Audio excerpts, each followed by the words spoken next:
ہماری جب علماؤں سے میٹنگ ہوئی تو علماؤں سے میٹنگ کے وقت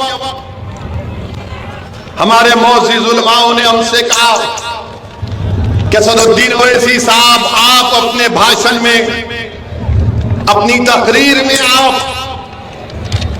مسلمانوں سے اپیل کریے کہ وہ نماز کے پابند ہو جائیں، وہ قرآن کریم کی تلاوت کریں، وہ قرآن اور سنت کے مطابق اپنی زندگی کو گزاریں، وہ اچھے انسان بن جائیں، تاکہ نہ صرف یہ سرزمین، نہ صرف گجرات پردیش بلکہ بھارت اور طاقتور ہو جائے۔ تو میں اس علماء کرام کے اس مشورے پر عمل کرتے ہوئے میں آپ سے اپیل کر رہا ہوں کہ مسلمانوں، نماز کی پابندی کرو۔ آج ہم جب مسجد میں مغرب کی نماز پڑھ رہے تھے، پیران پیر مسجد میں نماز پڑھے مغرب کی، ہم مجھے ذرا کڑوی بات کہنا ہے، مجھے معاف کر دو آپ، بہت سے نوجوان باہر کھڑے تھے کہ ہم باہر نکلیں گے تو ہم سے ہاتھ ملائیں گے یا سیلفی لیں گے۔ میں ان نوجوانوں سے اپیل کر رہا ہوں، نوجوانوں، میرے ساتھ ہاتھ ملانے سے، میرے ساتھ سیلفی لینے سے تمہاری خبر میں کوئی کام نہیں آئے گا۔ تمہاری خبر میں کام آئے گا تو اللہ کے سامنے سر جھکانا۔ میں بھی جاؤں گا، تم بھی جاؤ گے اس دنیا سے، ہم سب زمین کی غذا بنیں گے۔ مسلمانوں کے لیے نماز فرض ہے اور نماز پڑھنا ہماری ذمہ داری ہے۔ ہم میں اور اغیاروں میں فرق یہ ہے کہ ہم نماز پڑھتے ہیں، تو نماز کی پابندی کرو نوجوانوں۔ 3 رکعت پڑھنا تھا، 4 منٹ میں نماز ہو جاتی۔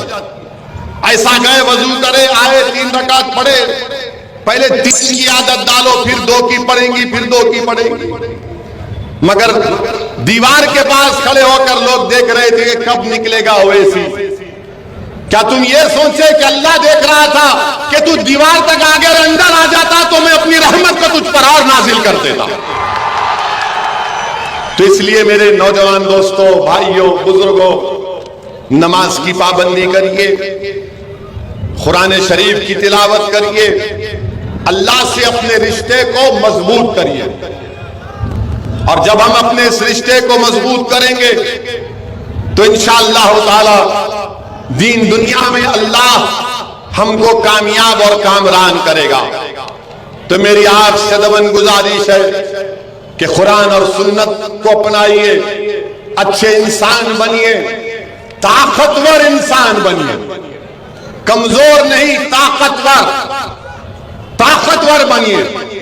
اور طاقتور سے مطلب یہ نہیں ہے کہ دولت حاصل کرنا، طاقتور سے مطلب یہ نہیں ہے کہ کسی کو گالی دینا موٹی، طاقتور سے مطلب یہ نہیں ہے کہ کسی کو غصہ دکھانا، طاقتور یہ ہے کہ تم سچائی کو اپنا لو، تم حق پرست بن جاؤ۔ یہ طاقت ہے ہماری، اور اس طاقت کو حاصل کرنا اگر ہے تو قرآن اور سنت کو اپنانا پڑے گا۔